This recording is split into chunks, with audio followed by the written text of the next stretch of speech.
What is going on, everyone? Welcome back to another episode of the Mets Central podcast. And it's been a while, but we finally get to talk about not only a series win, but a sweep as the Mets sweep the Philadelphia Phillies and pull themselves a little bit back into the division race potentially, which we'll talk about that. Jonah Tong got called up, which is very exciting to think about. He's going to make his start tomorrow, so we're going to talk about that as well as all the other stuff there is to tackle throughout this podcast episode. Before we jump into everything, I ask that you please leave a like on your way into the show, or if you're watching on replay, subscribe.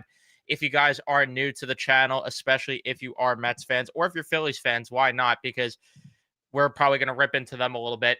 But yeah, turn on your notifications as well. Beautiful week. This was, and I said it in my post games, and I'll let you give your thoughts on it. But to me, this felt not only like October, but this was the most 2024 feeling series that we've had all season long, which we've been waiting for because you had the dramatic game two in there. You had a blowout in game one.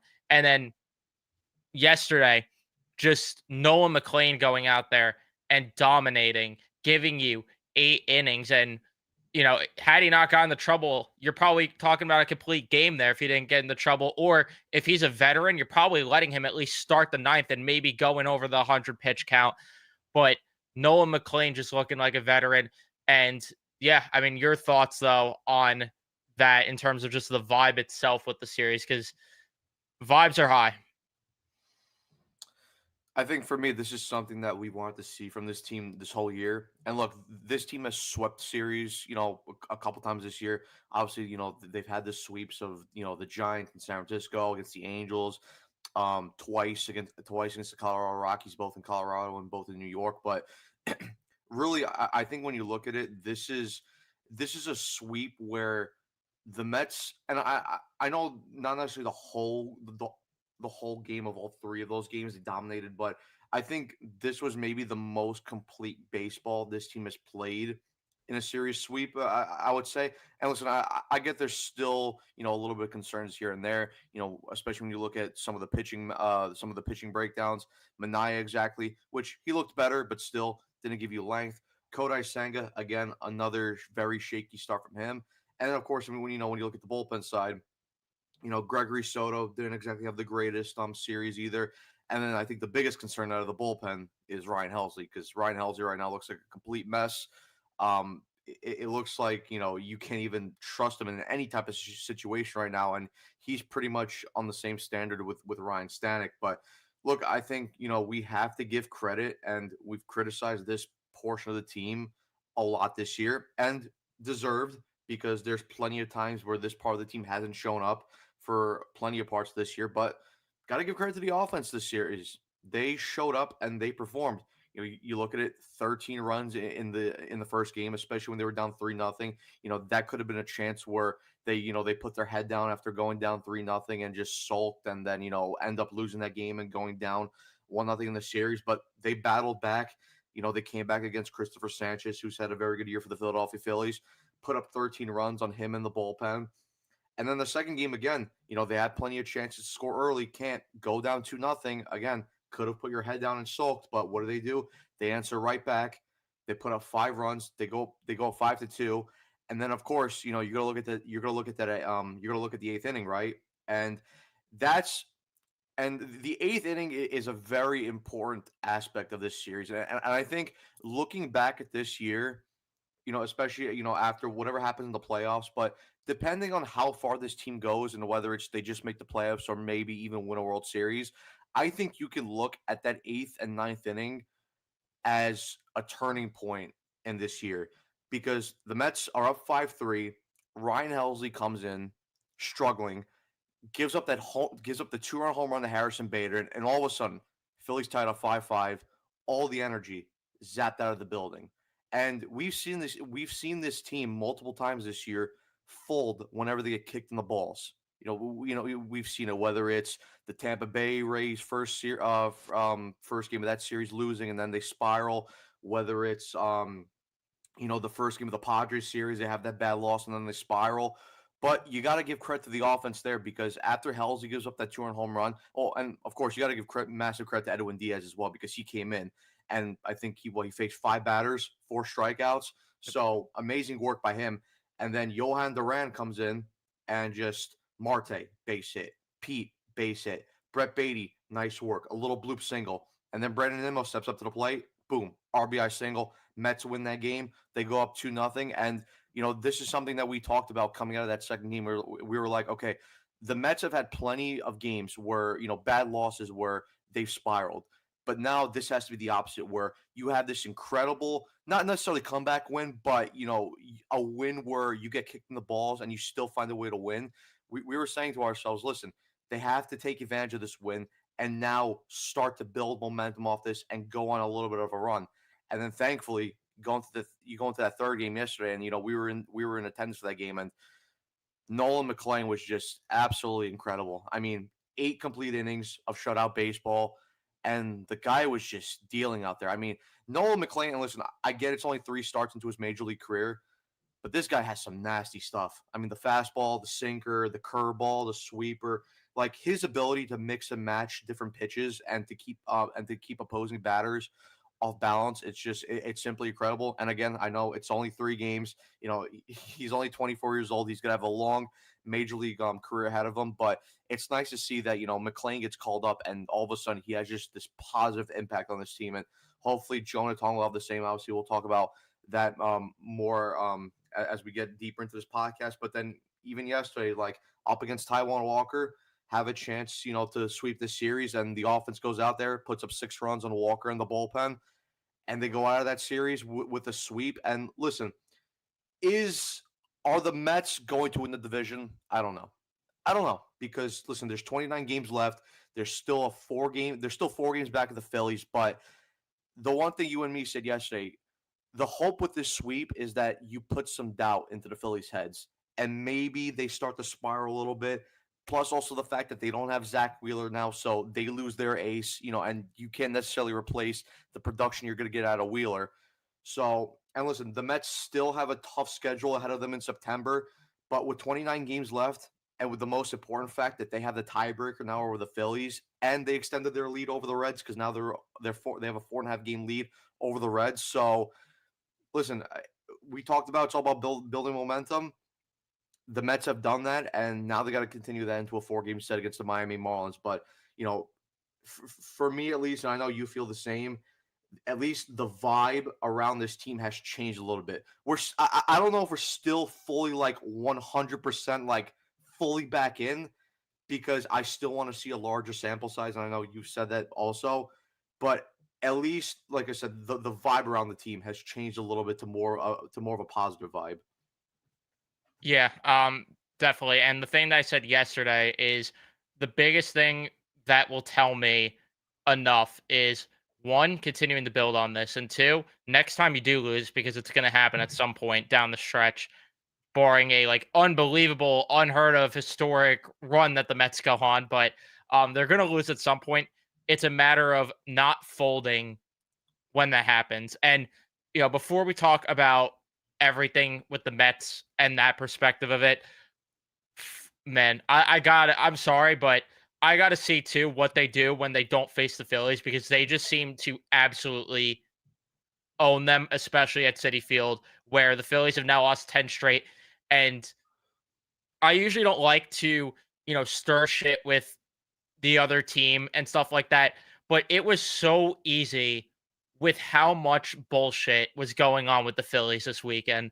So where do we start? Do we start with the fans that are accusing them of cheating? Because the Mets only came back because they cheated. Apparently, the cheating machines were just off when they played Cleveland. They were off when Gavin Williams was about to no-hit them. They were off against Bryce Elder.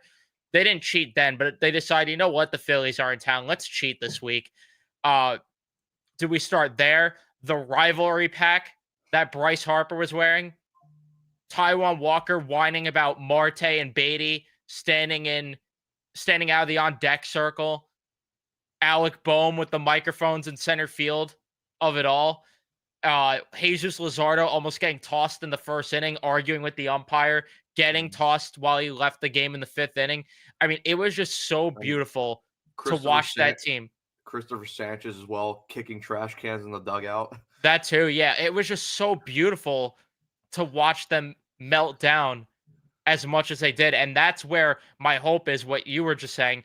They put doubt in their heads of could we actually win this? And especially because, and again, I don't want it to be the case where Wheeler's unhealthy and I don't want it to, be because of that. But you have to wonder if that's going to affect their clubhouse as well. And, again, not to go on a Phillies tangent, this isn't a Philly show, but, you have to wonder these things if between this, the Wheeler injury, doubts in their head about winning the division. And I said it yesterday.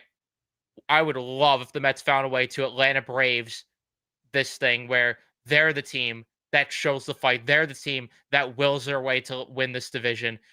Just it would be so beautiful. But your thoughts on all the bullshit between especially Alec Boehm. I mean, that was the biggest clown show of it all though.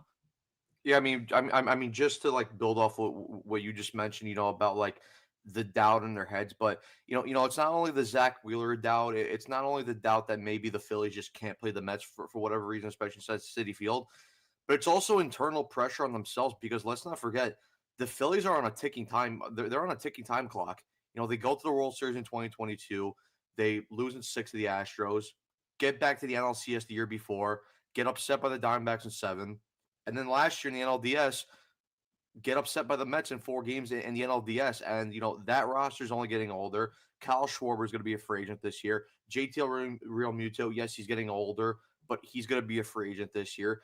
Zach Wheeler, he's going to be out for a large portion. And, he himself is also on a ticking time clock as well because he said at the end of his contract that he's going to end up retiring as well. And also, like we always talk about, speedy recovery to Zach Wheeler.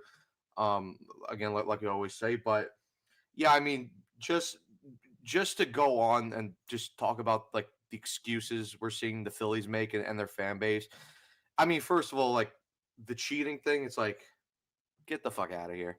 Like, just admit for whatever reason, and the same applies for whenever the Mets play the Braves in Truist Park. Listen, we're always in disbelief when the Mets go down there to Atlanta and they just constantly get the shit kicked out of them in that ballpark. And we're like, why can't the Mets play in this ballpark? And it's finally nice to be on the other side of that standpoint and see, like, oh, now we're doing this to the other team. Now, for whatever reason, and again, I don't know why, but whenever the Phillies come into City Field, they can't beat the Mets. Like I said, I don't know what the exact reason is. It's definitely not cheating, as certain Phillies fans are pointing out. No, Because again, like that's you all it said, is. like where was the cheating when the Mets got swept by the Rays? Where was the cheating when the Mets got destroyed by the Cleveland Guardians and almost got no hit in that game by Gavin Williams? So listen, Losing a series to the Braves. I mean yeah, they blew a 6-run lead. yeah, blowing a 6-0 lead to the Braves. Like, where's the cheating machines in that? It's no, it's just for whatever reason, and you have to tip your cap to the Mets. I know the Phillies don't like us, but listen, for whatever reason, you just can't beat us at City Field. It is what it is. And listen, can that narrative change in the playoffs? Absolutely. But for right now, it's just the truth that the Mets, for whatever reason, have the number over the Phillies at City Field.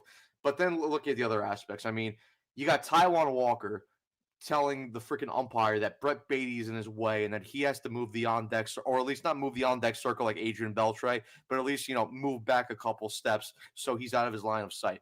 You got Alec Boehm complaining about microphones in center field, which listen to me, I didn't even realize that the Mets have had those microphones out in center field because apparently they've been out there since May of 2024 of last year. So I didn't even recognize that. And I mean, Alec Boehm, man, let's not even begin to like get on the fact that this guy is a terrible fielder.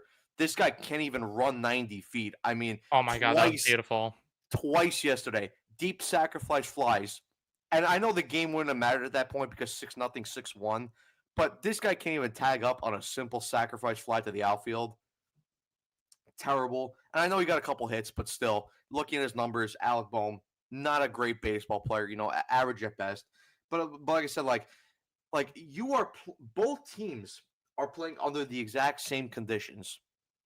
And let's not forget, the Phillies were the one that got out to a 3-0 lead quickly. And this guy's complaining about microphones in center field. No, Alec, You hit into a double play off Luis Castillo, who's not a great major league pitcher. Accept it, shut the fuck up, and go back to the dugout. The Stop funniest complaining. Sorry to What were cut you you off, but the funniest part about it is that he had a hit earlier in the game, doesn't say a word, Yeah. then a double play. All of a sudden, oh, it messed me up. Stop fucking complaining about microphones. Just admit the fact that maybe you're not a great baseball player, which is all right. Soft. Which is all right. Not everyone's a great Major League Baseball player out there, but it's just causing a 20-minute delay for microphones. I mean, it's just embarrassing. And I mean, I guess that also when you look at yesterday's game, I guess when Pete ends up hitting that hard ground ball to him at third base to drive in the third run, I guess Cookie Monster and Elmo were also distracting him behind home plate because I guess if they weren't there, he makes that play cleanly. But I guess that's another story for another day. And I mean, just Jesus Luzardo getting completely flustered. The fact that he almost got thrown out. Christopher Sanchez, seeing him, yeah, yeah, the freaking the Navy people out there in the 7-line section also. But then seeing Christopher Sanchez, when he gets a little bit flustered, seeing him kicking garbage cans in the Phillies dugout, it's nice to watch. And like I said, like for whatever reason, the Mets are just in their head, and it's beautiful to see. And then also, with Bryce Harper and his freaking rivalry pack. Listen, I'll say this: if you're going to wear a rivalry pack, you better show up and perform and have like multi-home run games if you're going to do that. Like that's all fine and cool. Like if you're gonna talk the talk, you better walk the walk. And I know that Bryce Harper, I think he had a 3-hit game in the second game of the series, but where was he for the majority of the series? Absolutely nowhere. And listen, if one of my players did that, if Lindor did that, I was just if about to say Juan this. Soto did that, if Pete Alonso did that, I would have been like, bro, what the fuck are you doing? Wear your own shit. Stop trying to be cute. Go out there, play baseball, and assert dominance. Leave the petty shit off to the side. You know what? You can be a little bit petty and a little bit cocky if you win the series. And you know what? I'm not even going to say win the series because that could always come back to bite you in the ass. You could be petty, you could be cocky when at the end of October or at the end of November, you're standing up there with a World Series trophy and you're holding up a World Series trophy. That's when you can be a little assertive and a little bit cocky. Other than that, keep it to yourself, play baseball, and shut the fuck up. If any of the shit the Phillies did happened with the Mets, I would be so embarrassed. Like, that's the thing about this too, because I don't want it to be like, oh, you're just saying this because you're a Mets fan. Buddy, the Rangers have so much shit going on, and they pull these similar type of theatrics over there, and I gladly will tell you how embarrassing it is. I would be so embarrassed about it. And I pointed it out to you in yesterday's game with the on deck thing.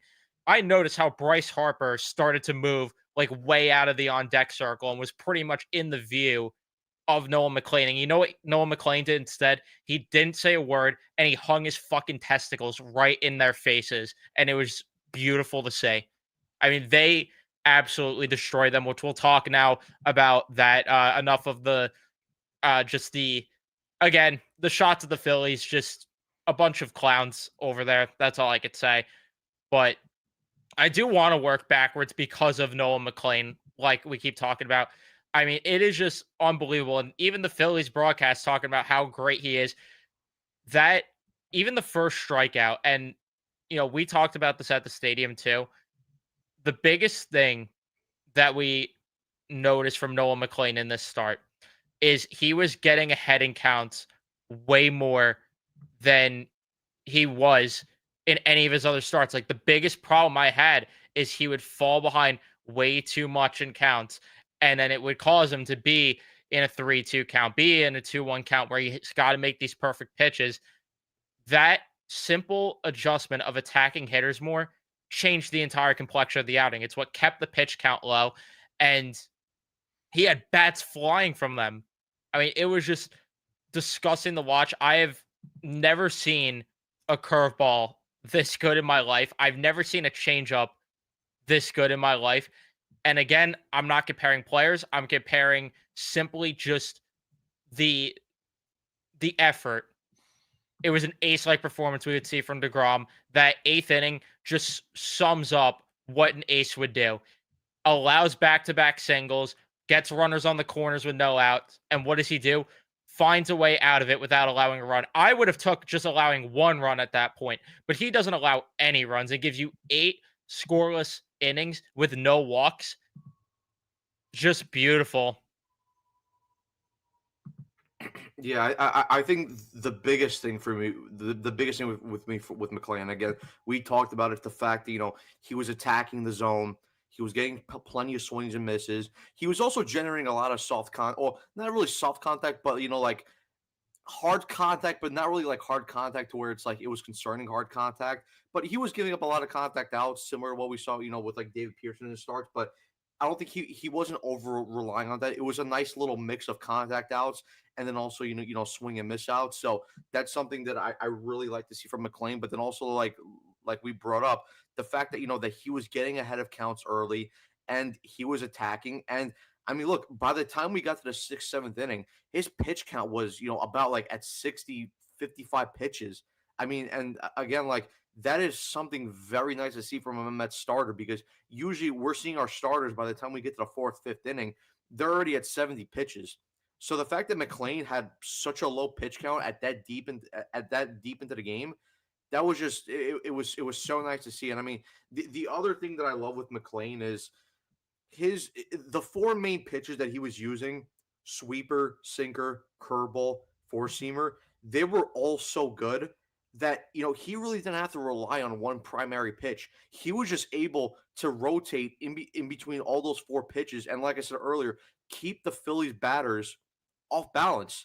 And and again, when you look at his pitching breakdown in Baseball Savant, 95 pitches through the sweeper 28 times, sinker 20 times, curveball 18 times, four seamer 15 times. So it was a nice little mix of of every single pitch, and you could just see by the way some of the Phillies hitters were going up there. It's like they didn't know what was coming because it's like, okay, if he's going to throw all these four pitches consistently, it's not like you can sit. It's not like you can sit on one pitch and say, "Listen, I'm going to be ready for this pitch," because there was plenty of times I'm sure that either whether it's Bryce Harper, Kyle Schwarber, Trey Turner, they were probably in a two strike count, and they were fully anticipating a fastball, and then here comes Nolan McClain just throwing out either a sinker, a sweeper, or a curveball, and both his sweeper and his curveball are both nasty pitches. I mean, the amount of revolutions and the amount of spin he generates on those pitches is just completely nasty. I mean, and then again, like overall, when you look at the breakdown,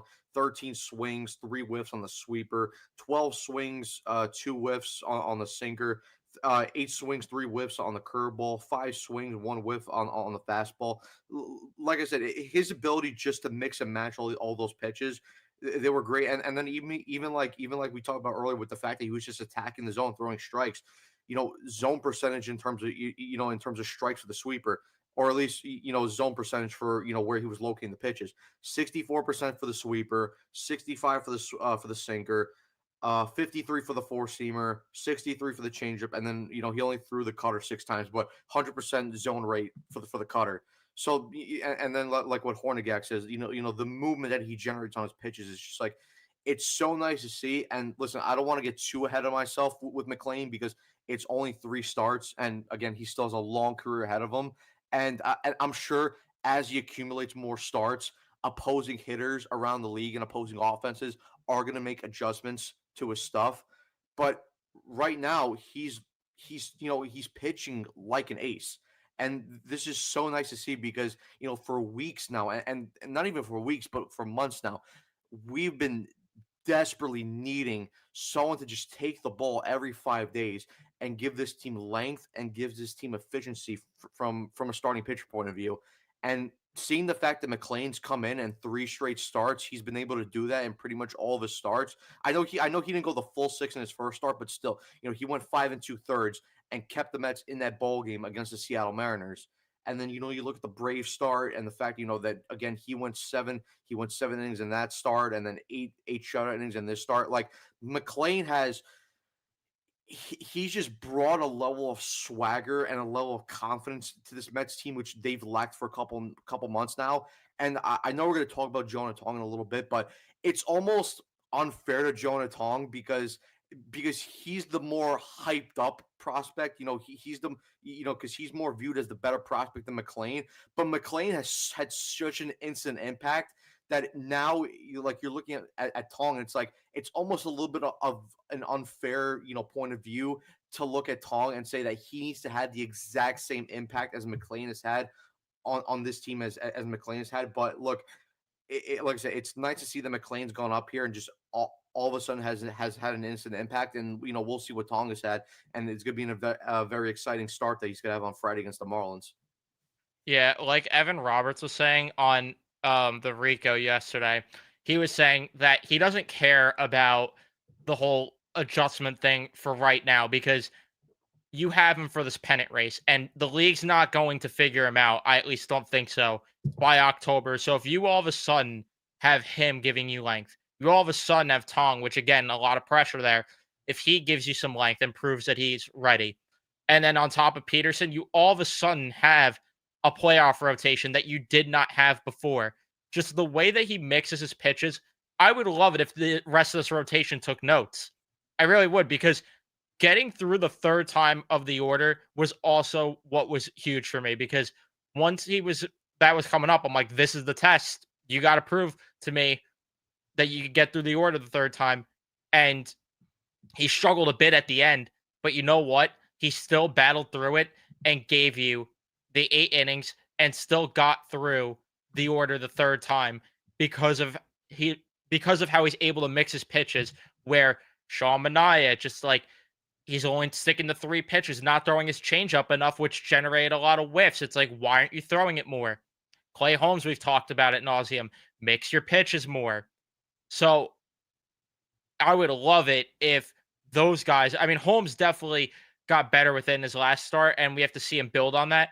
But all I could say is it is just so refreshing to have excitement to go to the ballpark because I texted you for this series. I'm like, we're going to McLean start, and then Tong. All right, we're getting tickets to Tong start. When's the last time we had starting pitchers where it's like you got to be at the ballpark to watch these guys pitch outside of Jacob DeGrom when he returned, or when Max Scherzer in 2022 arrived here. Like those were the last times. It's like, yeah, you got to get to the ballpark to watch these guys pitch. But homegrown talent, young homegrown talent, it has been so long. We weren't lining out the door to watch Tyler McGill make his major league debut. No one was lining out the door to watch any of these other guys that have come up. I mean, it is just so exciting to have that. And like you said, the vibe has changed around the team. And a lot of that you could credit to him. And Evan was also saying that on the Rico, like you could point to Grimace last year, OMG, whatever you want. If this season turns around, Nolan McLean gets the credit. And the only gripe I have right now is why was he not up sooner? I get you wanted to keep his rookie status, but man, you needed this a long time ago. It doesn't matter if you are holding a trophy in October, then I won't care at all. But for right now, looking at it, it's like, damn, you wish they just called him up earlier. Yeah, I mean, listen, I wish he was called up earlier, but I mean, we always say the thing with Stearns is we at least, and I know, like especially when you point to last offseason, he maybe didn't have the cleanest offseason, but at least on the pitching side, that's where we trust Stearns. And listen, if he didn't feel that maybe McLean was, and I know McLean was dominating in AAA, but maybe he just didn't feel that he was exactly ready at that point, and he didn't want to put all that pressure on him necessarily. But and this was also because obviously we'll talk about Tong a little bit more as well. But this was kind of one of the reasons why I didn't expect Jonah Tong up this soon because with the fact of how he handled Nolan McLean and the fact that even how he handled Brandon Sproat because let's not all forget like from last year, especially after Christian Scott was called up and especially going to this year, we were all expecting Brandon Sproat was going to be the first pitcher up. And now the fact that he's been bypassed by Nolan McLean and Jonah Tong, listen, I'm not going to be sitting here and saying that I'm worried about Brandon Sproat. I'm more going to look at the fact that this is a credit to both McLean and Tong that they both had made the necessary adjustments, and after they made those adjustments to their pitch mix and and how they throw certain pitches, that they've just been able to fully explode and jump ahead of Brandon Sproat to now be the first two guys called up from the minor leagues. And and again, it's like and again, this goes down to the point where I was really surprised that Tong was called up this early, just because we've seen how careful David Stearns was with Noel McLean and how late he called him up. But again, I always say this: I trust Stearns in terms of the pitching side of baseball operations. So if he feels that Jonah Tong is fully ready, and even because I was listening to Mark and James on mets'd when they initially put out their video when Tong got called up, and they were seeing and they were even saying like the numbers from Tong's AAA start clearly gave you an indicator that he was ready for the major leagues. So if David Stearns feels that Jonah Tong is fully ready for the major leagues, then I fully trust as well that Tong is ready for the major leagues. And obviously, like AAA hitting is like a whole different ball game compared to major league hitting. So we need to see, how Tong comes in and has his first start, and then also ends up making a couple adjustments too. But this also goes back to the point of this, and again, we have to see Tong pitch. And McLean, he's only had 3 starts in his young career, but this is how you build rotations in modern day Major League Baseball. It's not about going out there and giving, large contracts in free agency. It's about drafting and developing your own young arms. Because as we've seen with pitchers, especially over these last 20 years, injuries on the pitching side are only going up and up and up, especially with now, especially younger pitchers throwing with increased velocity, in their younger ages. So the fact that you have these guys now coming up through the minor league system, and they're going to be on cheap control, and if they can give you this type of instant impact and these type of results, this is how you build your pitching rotations, because now you can take that money and now filter it out to other areas of your team, because you know that you have these young controllable arms under control for many years before they even get close to sniffing free agency. And listen, I get that certain guys don't necessarily when you go after certain guys, they don't exactly you know go to that standard, because when you look at certain guys, either Tariq Skubal or Paul Skeens or even Yamamoto when he was first on the market, those guys you can more look at and say, okay, because of how dominant they are, we're more comfortable throwing a bigger bag at them than like, let's say, if they were like Corbin Burns, for example. Because listen, a lot of people were getting on David Stearns this year for not going out and getting Corbin Burns. And look what happened. He ends up getting Tommy John surgery and blowing out his elbow. And listen, and this is also something that Evan brought up on the Rico Bronya last year. With the fact of how Stearns has attacked the pitching market in free agency the last 2 years. Obviously, when you look at last year, he brings in Sevy, he brings in Manaea, he trades for Adrian Hauser and guys like that. And then when you look at this past offseason, he brings in Frankie Montas, he brings in Clay Holmes. And listen, and this was something he said. Listen, I get the fact that the Mets are in a position to win now, and you have to bring in the right arms. But I also think that Stearns didn't want to commit to such a big arm, because he knew that these guys were coming up. And listen, I know that necessarily you're not going to know what a young pitcher is going to give you right away, but it's almost at the point of view where it's like, okay, like, we want to sign pitching talent, but we also don't want to sign these older guys who have injury risks and then block some of these young guys from coming up and having an instant impact. So I get it's all about having it's all about finding that balance, because ultimately at the end of the day, you have to find the right terms, in terms of balance. But so far, and again, it's short, but McLean, and obviously we'll see with Tong, but these guys have come up and have had an instant impact. So, and listen, like I said, like, this is how you build rotations now in modern day baseball. Draft and develop these guys. Yeah. It also just goes to the point that we talked about. I think it was last episode, if not the episode before, that you also need to they're ahead of schedule from what we thought too. Like, Stearns probably didn't intend on signing starters because he probably thought, yeah, we're probably not going to be like truly a World Series competitor for a couple years, not too far away, but like probably 3-4 years into this thing, like truly start to establish themselves as perennial contenders. And now you're seeing the flurry of these guys come in. And once these guys are established 2-3 years from now, it's like, oh shit, like this is going to be a dominant rotation. And I'm just so excited to see what Tong is going to do. Just again, it's kind of unfair, like we talked about with McLean giving you what he has. It's kind of unfair because Tong is now asked to do so much. But the thing that's exciting about Tong, and this isn't like shots at McLean, this is just, hyping up how good Tong is with his fastball and how his fastball is better, which just lets him simply attack hitters more compared to what we've seen from McLean in the first few starts, which again, he did better in yesterday's game. But Tong has that overpowering fastball to where he's going to attack hitters a lot more.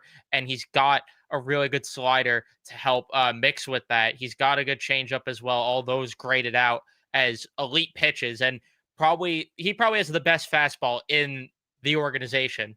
And he's yet to throw in the major leagues thus far. So I'm very excited. And the fact that he didn't allow a single run, even though it was two starts, didn't allow a single run in either of his AAA starts. I knew he was ready based on what he was doing in Double A. I thought maybe they were going to wait for like September call ups to give him the chance. But the fact that they're doing it now tells me also that, yeah, we want this guy potentially eligible to pitch for us in October because I believe you have to call them up at a certain point. Otherwise, these guys aren't eligible to pitch in October. I could be wrong there.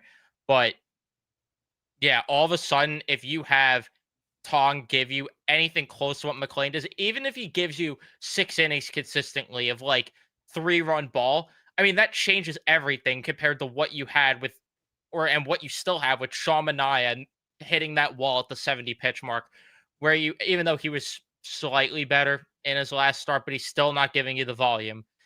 Kodai Senga, who has not gave you volume since coming back, like this changes everything for this team.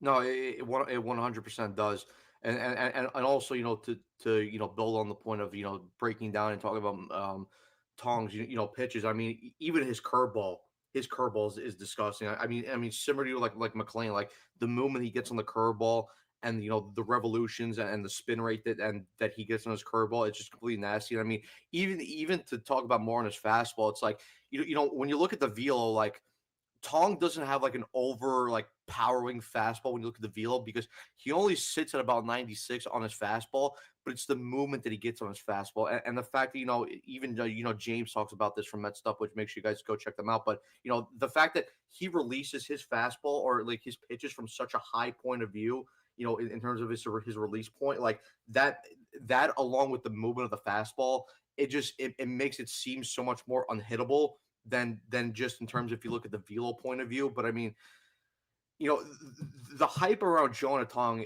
and this is something that we talked about, a little bit earlier in the podcast, but it's just like it's so refreshing to see that's like where it's like again, like where you said it's like you have to go and see him pitch because even like a couple days ago when I first saw the notification that Tong was coming up, because I was just scrolling through Twitter and then I saw Will Salmon pop up and the tweet was the Mets calling up Jonah Tong. Initially, I was so baffled that I'm like, I have to check that, make sure that this is the actual Will Salmon account because on Twitter we always have these fake accounts and parody accounts because again, like I was so shocked that the Mets actually called them up. And first thing I did, I clicked on Will Salmon's profile and I was like, oh shit, like this is actually Will Salmon reporting this, and it was almost the same thing. And again, not to the same level of excitement with Juan Soto signing because I remember too when I first saw the John Heyman tweet, I was like, is this actually John Heyman tweeting this? And again, like once I actually clicked on the profile and saw, I was like, oh shit, like this is actually happening. But it's just like again, like seeing the hype around Tong and the fact that like, and again, like I know the ballpark has been pretty much filled in terms of the attendance point of view for pretty much the whole season, but Friday night for Tong's debut, City Field's gonna be packed, it's gonna be loud, and it's just like the excitement around him. It's gonna be so enjoyable to watch. Yeah, and I said it when I went to McLean's first start.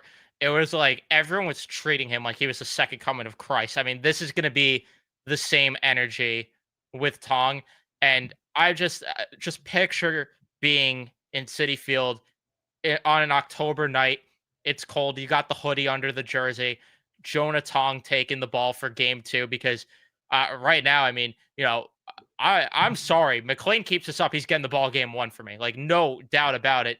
Jonah Tong gets the ball for game two after they find a way to win the NL East. And it's like you watch them potentially face the Phillies coming out of their playoff series in the wild card. I just thinking about it, I don't want to get ahead of myself with it, but thinking about it just gives me freaking chills. And this is what it's going to be for the next, hopefully, decade plus Okay, with yeah, these guys. And we haven't felt this way in a very long time. That's really what is yeah, exciting about it. Tong just needs to pitch the game and not the occasion. Get hold of the nerves and adrenaline. He'll be fine. I'm not even worried about that because he just seems like, I don't know. I can't explain it, but he just doesn't seem like the type that's really going to let that kind of get to him. I mean, look at what he did in two AAA starts. I know AAA is different from the major leagues, but you're still getting promoted to a higher level. Like there, we saw with Sprout last year, there was a big adjustment curve for him at first. So the fact that there was really no like, wake up, this is AAA, you're in a different league type of thing with him, that only makes me more excited to think, okay, yeah, he's gonna give you, he's gonna be sick. Like I'm just so excited for this. yeah. I mean, the thing with Tong and I think the word you were looking to describe him, but just calm head and cool and composure. Yeah, You know that level headed. and listen, I think with Tong, like obviously there is going to be a little bit of nervousness and a little bit of butterflies because it's your first major league start. I don't think you're necessarily like a human if you're not at least a little bit nervous for your major league debut. Because I mean, I'm pretty sure every athlete is nervous for their first game. When they finally crack the big leagues. But I think, and listen, obviously we still need to see what happens. But if everything falls in line, I think the Mets are going to be in a very very good spot in terms of their pitching because if Nolan McLean, and again, it's only 3 starts from McLean, but if he can keep this up and he gives you length and good results, if Tong comes up and like we were saying, he gives you 6 innings of 2 to 3 run ball, and you have Peterson if he keeps you up, and he continues his very good pitching performances. I think going to the playoffs because most of the time when you go into the playoffs, it's a 3 4 man rotation and I know we've looked at we've looked at both the starting pitching and both the bullpen over the last couple months, and we've seen a lot of red flags and concerns. But like I said, I think if everything goes right, I think the Mets will be very well prepared for October from their pitching from the pitching standpoint because when you look at Manaya and Holmes, those are 2 guys you put into your bullpen, and right away your bullpen becomes instantly a lot better. And obviously, we've seen Holmes come out of the bullpen, and obviously, he's been, over the last couple of years, one of the better, bullpen arms in baseball. With his time with the Yankees.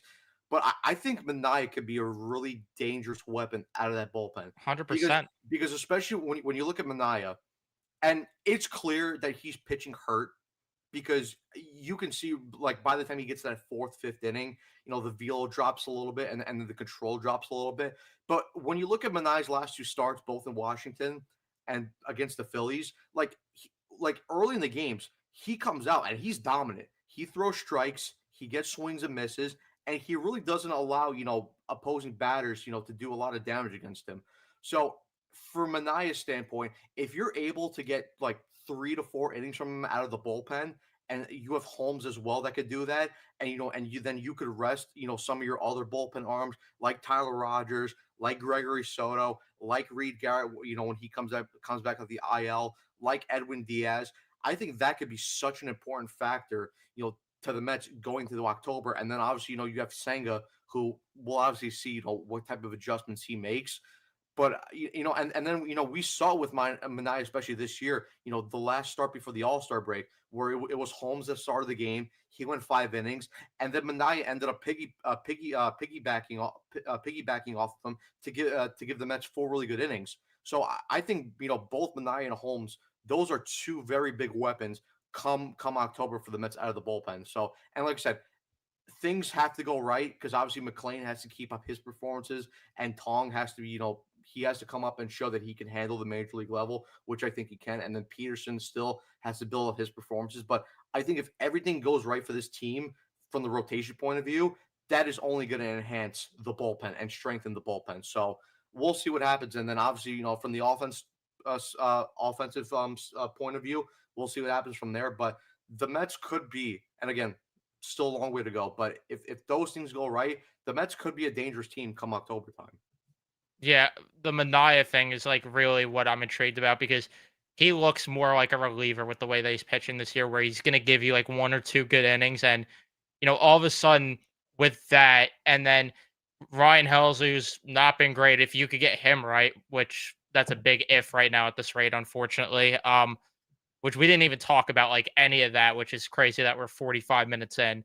But, all of a sudden you could be built for October. And then the biggest thing, just to talk about the offense a bit, Mark Vientos looks like he is Yeah. what he was last year. And if he's going to be that down the stretch, like I've been saying in my post game shows, that changes everything. We'll wait and see if Alvarez ends up being okay. He got hit in the hand yesterday, which scares me. But if everything's okay there and he comes back, like all of a sudden the bottom of this lineup becomes a lot more dangerous compared to what it once was. Juan Soto is starting to hit with runners in scoring position, which we've been waiting for all year long. And the big thing is, like I said yesterday, if you could get hot from now and build that going into October, no one gives a fuck what you did in the early months of the season when we were calling them frauds, when we were saying that they're not winning a championship with these habits and all this other stuff. You have a chance to right the wrong if you continue to build on this with Vientos, who's proving us wrong, with Juan Soto, who's hitting with runners at scoring position. If Alvarez comes back and hits the way that he has, really the only, thing that could get in their way is themselves with Carlos Mendoza, who made questionable managerial decisions in game 2 of this series. But outside of that, it's a lot of ifs and it's August, so it has to build and we have to see it before we could sit here and truly say, yeah, this is going to happen. But I can tell you right now, if this is the product, what we've seen these past 3 games, if this rolls into October, I'm going to be the cockiest and most arrogant fuck on the planet talking about this team going into the playoffs. No, yeah, I mean, listen, Vientos, finally showing up and looking like the guy from last year. That's huge, this lineup, because all year, and really the lineup has been very strange throughout this whole year because it goes in like cycles. It's like for a short time, it's the top of the guys that are really performing. Then they disappear. Then it's the bottom of the lineup that's really showing up, and like, and then they end up disappearing. But seeing Vientos finally get back to what he was last year, and again, it's a it's a little bit of a small sample size. I do want to see him dominate and be like this for a little bit longer as well. But I mean, some of the things that I really like from Vientos is, one, he's hitting the fastball, and even with the secondary stuff, he's still not hitting the secondary stuff like as good as last year, but it's been a little bit better than what we saw last year. But again, he's pulling the ball, he's hitting for power. He's the bat speed is a little bit up as well, which is something that was down at the start of this year, and was a little bit was a little bit of a concern. But seeing Vientos finally make these adjustments and getting back to what he was last year, it's only going to help the lineup. And again, like, it sucks that Alvarez got hurt because he was hitting so well. But this was also my thinking, because obviously, when we got to the trade deadline and we were saying that, that the Mets need to add a couple bats, and still I would have liked to see them add a couple bats. But we were also saying that the hope from David Stern's point of view is that Vientos figures it out and that Alvarez figures it out, because then if those two get going, that lengthens your lineup a whole lot more, especially when you have Lindor going, when you have Soto going, when you have Pete going, when you have Nimmo going as well. And then even when you look at other guys, McNeil, he's really turned it on the last couple months. Even, and listen, I know we're not big fans of him, but even Brett Beatty, he's played better as of late as well. So, and listen, I'm not saying that he's going to continue, hitting at this rate, but the more depth that you have, and the more depth that's even contributing. I mean, even a guy that we were even looking as a DFA candidate a couple weeks ago, Tyrone Taylor has all of a sudden found his bat as well. and he's freaking he's pulling he's pulling tossing Cedric Mullins to the side as well He's because not in the lineup yeah. tonight though, which is very bizarre to me. Yeah, he's not. Yeah, I mean, Cedric Mullins didn't even play a game in that Philadelphia Phillies series. So, I mean, listen, it's great to see that the offense is finally starting to make these, little changes, and they're finally starting to hit. I mean, even with the series, like the runs and scoring position numbers were a bit better. And let's not forget, like the Mets scored plenty of runs this series. They only hit 2 home runs this whole series. The Torrens home run in the first game of the series, and then the Vientos home run yesterday. And listen, I'm not saying that they're going to be able to replicate that every single series, because I still think, and especially in modern day baseball, we've seen that you have to hit home runs to win ball games. But if the runners and scoring position numbers are going to be like this for a longer period of time, then you could start to get a little bit more confident in this team going forward. But as we always say, the offense in this 4 year sample size from when Chavez and Barnes have been hitting coaches, there is short periods of time where the offense is dangerous, but then there is longer periods of time where they disappear. So again, I need to see a bit of a larger sample size before I'm fully on board and fully excited. And I know the same applies to you. But at least it is nice to see that the runs and scoring positions, numbers are starting to look a little bit better than what we saw, earlier in the year. Yeah, and like with this, I don't think anyone's disagreeing with this one. But for me, you gotta just play the hot hand right now, and that's why I'm not understanding why Mullins is in the lineup tonight. Like that to me is bizarre. I would rather see right now put just looking at the lineup right now. I mean, I'd rather see Jeff McNeil playing center field right now, and I know Mauricio hasn't played in a while, and I know he's been pushed at the wayside, but with how bad Mullins has been, I'd rather put McNeil in center field and try to maybe put Mauricio over at third. I don't know. That's just my opinion. Or put Vientos at third and even let Marte DH because Marte, I think, has been playing well enough to be in the everyday lineup right now. And that takes a lot for me to say. You guys know that if you've been Yeah, watching for a bit.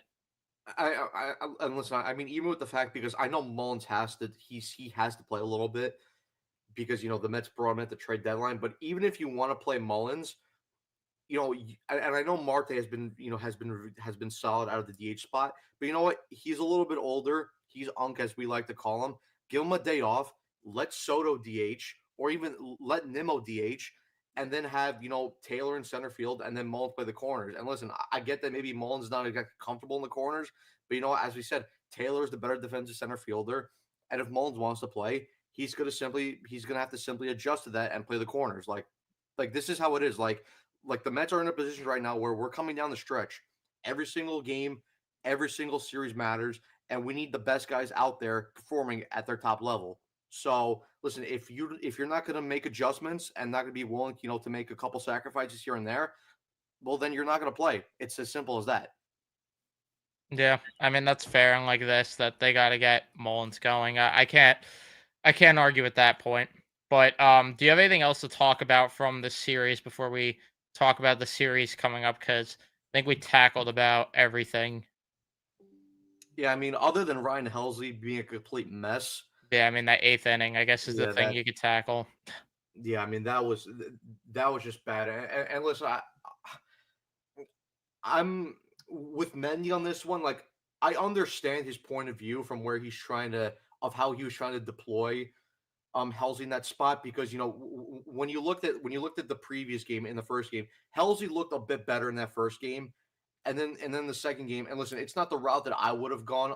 I would have deployed with the bullpen, but when you look at that second game, it was 5-3. It was going into the eighth inning. You had the bottom portion of the lineup against the Phillies, coming up. For Ryan Halsey, and listen, the Mets are gonna have to try and get him fixed sooner rather than later. To me, I at least understood where it's like, okay, like I'm like you're basically putting Helsley in the best spot possible right here, because it's the bottom part of the lineup. If you can't figure out the bottom part of the lineup, then I'm sorry. Then it's like I don't know where the Mets are supposed to pitch, or supposed to throw them in these spots, because listen, like even when you look at the Braves series, they brought him into a blowout game against the Braves. He ends up giving up 3 to 4 runs in that spot. It's like, and again, it's like ideally you want to bring in Halsey into a game where it's either a blowout, where the Mets are winning, or either the Mets are losing in a blowout. So you can get them some work. But coming down the stretch, and we've seen this year that the Mets don't play in a lot of blowout games. A lot of the Mets games this year have been close games. So it's like, and again, like going into September, where pretty much every single game matters, it's like, where are you supposed to fit in Ryan Helsley to try and get him right? It's like, to me, and listen, like I said, I wouldn't have done it specifically, but it's like, again, if you can't get the bottom part of the Phillies lineup out, then I'm not sure where they're gonna try and pitch Ryan Helsley to get him right. I mean, and like I said before, he's in that spot where Stanek was last year, where it's like, and again with Ottavino as well, it's like, where can you pitch this guy to get him right? It's like, I don't see a situation that's going to come up where it's like, okay, here we can trust Ryan Helsley in a spot, to go out there and get three and to get 3 outs, because he's that bad right now where I don't trust him in any spot right now. Here's my counter argument to all of that, because to me, I'm sorry, like I get what you're saying that they got to get him right, but there's no logical reason for why he should have been in the game at all. In that point, number one, he already pitched the day prior, so you were already committing. So if you decide to go to him in the second game, you're putting him out of commission for game three. To me, I would only rather see him in a close game if he have to put him in a close game right now. Like that's kind of how I view it. Rogers only threw 6 pitches or whatever it was, or 9 pitches, whatever it was in that outing. Let him get another inning. And you already had Edwin Diaz warmed up in the 8th inning so you had Diaz on the ready with the assumption, okay, Helsley's probably not getting all 3 batters. Okay, Rogers threw 7, even more of a reason still. It's like, why was he not going batter by batter there? Because you had Diaz on the ready to get multiple outs anyway. Why not just stick with Rogers there, who probably was already out of commission for game 3 in the series anyway, because he pitched game 1, he pitched game 2, didn't throw a lot, so maybe he was available yesterday if they needed him. But why not just go batter by batter, since Diaz was going to come in to potentially get more than 3 outs anyway, and then you go to Diaz when you need to, or you go to Diaz for the 6-out save, because now's the time to get aggressive more than any other time. Now is the time, because if you had Diaz up, ready to go multiple outs, you were most likely taking him out of commission for tomorrow's game anyway. So why not just fully commit there? To me, it just made no sense at all to put Ryan Helsley in this game either way. He would have been available for game 3 if you needed. And I don't know if I would have trusted. I wouldn't have trusted him in a 6-0 spot, but yesterday's game would have been more ideal. And obviously they couldn't have predicted that. But all I could say is that, I get that they got to fix him, but why are you going back-to-back days in a close game when you had Rogers on limited pitches, you had Diaz, who was ready to go multiple outs? Why are you going to Helsley there? No, listen, I agree. I wouldn't have done it, but I understand the thinking from Mendy's point of view, where it's like, because again, like you look at the back-to-back starts, or the back-to-back outings, but I look at it more as like, okay, he looked better in that first game, kind of just, you look at that more as a momentum builder, and and again, like, it's because, listen, if the top part of the lineup was coming up against the Phillies, I would have said no shot, keep Helsley as far away as possible. But with the bottom of the order coming up, it's like, okay, like, he had a good outing yesterday, let him build off of this. So, listen, sometimes you just have to hold your hands up and say Helsley just fucking sucks, and you can't trust him in a spot. And listen, like I said, I wouldn't have done it personally, but I can understand the thinking and the strategy of it. And like I said, I wouldn't have done it, but like I said, sometimes you just have to hold your hand up and say he sucks right now, and you can't trust him in any spot. Like, that's how I look at it. I just don't think going back-to-back days in a close game is how you build them back up. And I get what you're saying with the bottom of the order, but I just don't think that's how you build them back up. Like, you don't go off of one good outing and it's like, oh, circle back in the circle of trust. Like, think about last year when they got Stanek, how long that it took them for them to actually like fully commit to trusting Ryan Stanek. It took a while. There were weeks where he would get like one outing here and there, and other than that, he was just like a cheerleader in the bullpen. So I don't know. Like the problem is, and yeah, we this is what I'm hoping too, that Helsley will be stepping up later in the season. But for right now, it's like you can't put him in that situation. It didn't matter in the end, obviously, but for in my opinion, going forward, you cannot use him in a close game for a bit. Oh, And not the only and way you no, can is if you absolutely have to because your bullpen's burnt out. yeah. But No, you have a listen, fresh bullpen going into tonight, so yeah. No, yeah. Tonight, I don't want to see him anywhere near the mound unless the Mets are up like 10-0.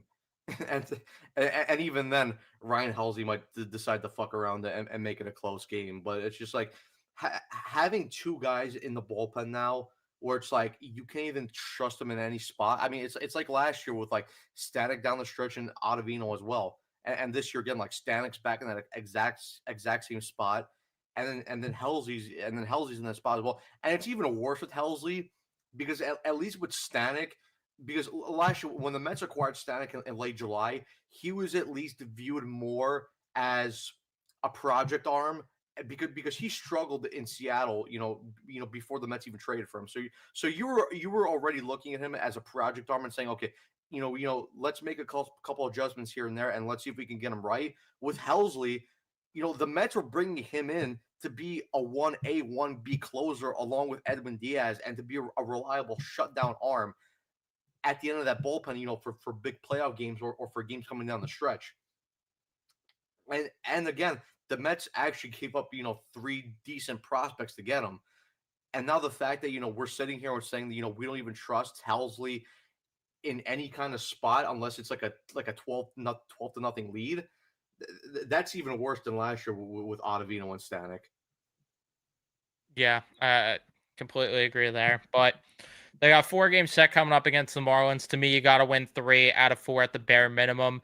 Anything below that is unacceptable. You sweep them, then we're feeling really good.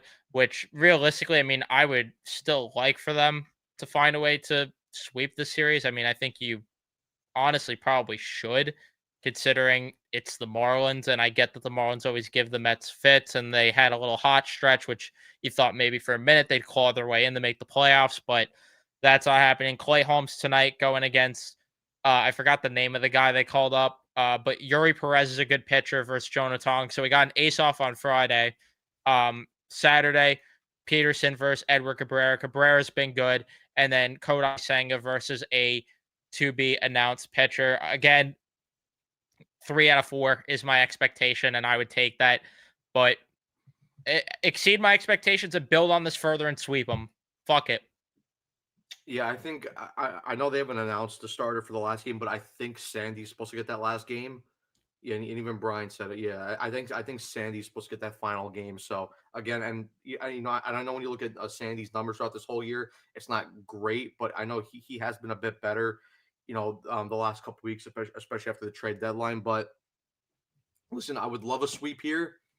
If they could have a 7-0 homestand before going out, on the road to a tough series against the Tigers, I would love if they could sweep. But for me, build off the momentum, take 3 out of 4 here. And I know also for the Marlins, I'm pretty sure Kyle Stowers is out, and he's been he's been their best bat this year. So the fact that he's going to be playing, like it adds even more reason for you to win this series. So like I said, I think they take 3 out of 4. I'll say they win the first three, and then they drop the final game with Sang on the mound. Yeah, win 3 out of 4 and we'll be happy. So we'll see if they could do that. Thank you everyone for tuning in and watching. Leave a like if you enjoyed. Subscribe if you guys are new to the channel. Turn on your notifications so you know when we upload or go live next. And we'll see you guys in the next one.